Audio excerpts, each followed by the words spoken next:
বাংলাদেশের যেখানে আছো ফার্স্ট অফ এক্সামিনে তোমাদের সবাইকে অনেক অনেক শুভেচ্ছা ও স্বাগত জানাচ্ছি। আমি ডাক্তার চন্দনা সরকার, সহযোগী অধ্যাপক ও বিভাগীয় প্রধান, অ্যানাটমি বিভাগ, Sherebangla medical college, Barishal.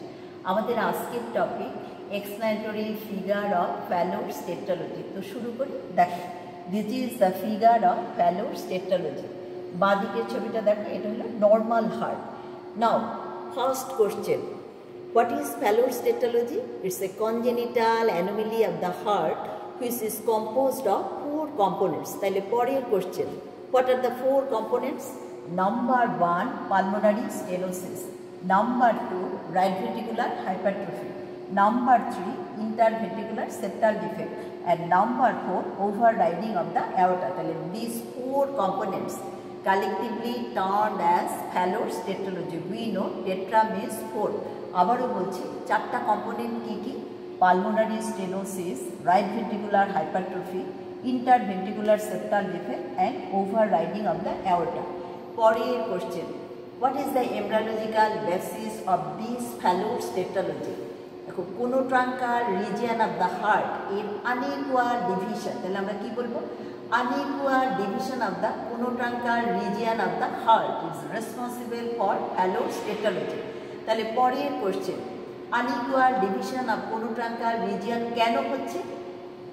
Due to anterior division of the spiral septum, যে conotruncal septum দিয়ে conotruncal regionটা দুইটা ভাগে ভাগ হয়। সেখান থেকে আমরা জানি যে aorta and pulmonary trunk arise করে। আমরা একটু ছবিটা দেখে নেই। দেখো, this is the primitive heart tube. দেখো, from cranial to caudal কি part? Bulbous cordis, primitive ventricle, primitive atrium and sinus venosus. This bulbous cordis, again it is divisible into 3 parts. দেখো, proximal 1/3, medial 1/3 is termed as conus cordis and distal 1/3 is termed as truncus arteriosus. তো আমরা কি বলছি? unequal division of the conotruncal region of the heart। সেটা আবার কেন হচ্ছে? ওই যে স্পাইরাল সেপ্টাম, এরকম একটা স্পাইরাল সেপ্টাম দিয়ে কোনোট্রাঙ্কাল রিজিয়নটা দুইটা ভাগে ভাগ হয়। এই যে ট্রাঙ্কাস আর্টারিওসাস, এখান থেকেই আমাদের তৈরি হয় কি? Pulmonary trunk and ascending aorta. তাহলে দেখো, আমরা বলছি যে unequal division of the conotruncal region of the heart, এর জন্যই আমাদের Fallot's tetralogy হচ্ছে। তাহলে এখন দেখো, এই যে পালমোনারি স্টেনোসিস, এর জন্যই কিন্তু আবার হয় কি? Right ventricular hypertrophy. কারণ রাইট ভেন্ট্রিকেলকে বেশি বেশি করে পাম্প করতে হয়। Normally we know left ventricle is 3 times thicker than that of the right ventricle, but in case of Fallot's tetralogy আমরা দেখতে পাচ্ছি যে right ventricle is much thicker than that of the left ventricle.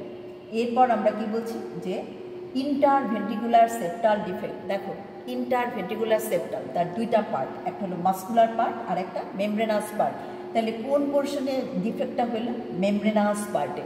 এরপর কি? Overriding of the aorta. Normally we know, দেখো এই যে aorta কোথা থেকে অ্যারেস্ট করলো? লেফট ভেন্ট্রিকেল থেকে, বাট এখানে কি? অ্যাবাভ দ্য সেপ্টাল ডিফেক্ট, যার জন্য মনে হচ্ছে কি যে অ্যাওর্টাটা both the right and left ventricle থেকে অ্যারেস্ট করবে। এটাকেই বলা হয় ওভাররাইডিং অফ দ্য অ্যাওর্টা। এখন দেখো, নর্মাল হার্টে আমরা দেখতেছি অ্যাওর্টার মধ্যে অক্সিজেনেটেড ব্লাড, যার জন্য আমরা দেখতে পাচ্ছি যে এটা রেড কালার। বাট এই যে Fallot's tetralogy, এখানে দেখো এই যে ascending aorta, arch of the aorta, then descending aorta, এটা কি ব্লু কালার। কেন? এখানে মিক্সিং হয়ে গেছে, যে এখানে থাকে কি? ডিঅক্সিজেনেটেড ব্লাড আর এখানে অক্সিজেনেটেড ব্লাড। এই মিক্সিংয়ের জন্য আমরা দেখতে পাচ্ছি যে অ্যাওর্টা ব্লু কালার হয়ে গেছে due to presence of deoxygenated blood. So this is all about Fallot's tetralogy explanatory figure. তোমাদের যদি ভালো লেগে থাকে তোমরা লাইক, শেয়ার, কমেন্ট করো, আমার চ্যানেলটা সাবস্ক্রাইব করো। আর এটা ভালো করে পড়ার জন্য আমার একটা বই আছে, ইজি এমব্রায়োলজি, বইটা তোমরা কালেক্ট করে নিও। বইয়ের জন্য তোমরা আমার সাথে কমিউনিকেট করবে। আমার সেল নাম্বার 0171295165। তোমাদের সাথে আবারও কথা হবে অন্য কোনো টপিক নিয়ে। সেই পর্যন্ত তোমরা সবাই ভালো থেকো, সুস্থ থেকো। তোমাদের সবাইকে অনেক অনেক ধন্যবাদ।